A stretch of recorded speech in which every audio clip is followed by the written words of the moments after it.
Tell me you haven't been to therapy before without telling me you haven't been to therapy before. But in all seriousness, I do realize that I suggest in a lot of my videos, no contact is the way. But I want to be really clear because maybe I don't make this clear enough. That's not the first thing you should do. For me, I had put in decades of work with my family members to try to prevent going no contact with them. Decades. I'm not talking days, weeks, months.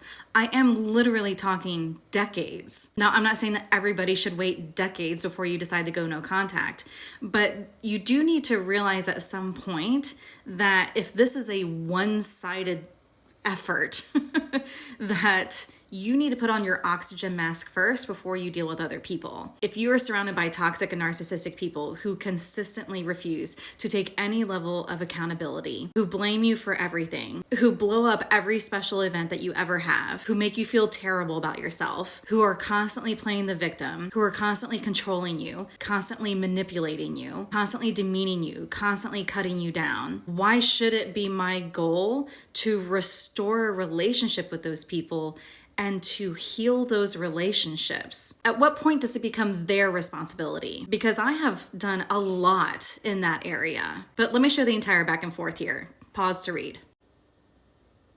The thing is about therapy, I have never one time from any therapist that I have ever seen been recommended by that therapist to go no contact with anybody in my life. That's not the job of a therapist. A therapist is there to help you determine what is the best thing for you to do. Therapists, generally speaking, don't tell you what you should do with your life. Even when I was with my narcissistic ex, who I was with for 6.5 years, the therapist, I actually saw several therapists during that time period in various capacities, but not one of them told me that I should leave him. In hindsight, I kind of wish that one of them had, because that would have been what I needed to hear. But that's not the job of a therapist. The closest a therapist ever got to me was saying specifically, almost verbatim, your assessment of your situation is accurate. It's up to us, individual people, to decide what do we want to do with that information. Do we want to stay? Do we want to continue to be abused? Do we need to come up with tactics for how to stick up for ourselves better? Do we need to try forgiveness? Do we need to try to mend relationships? Do we need to try all these things?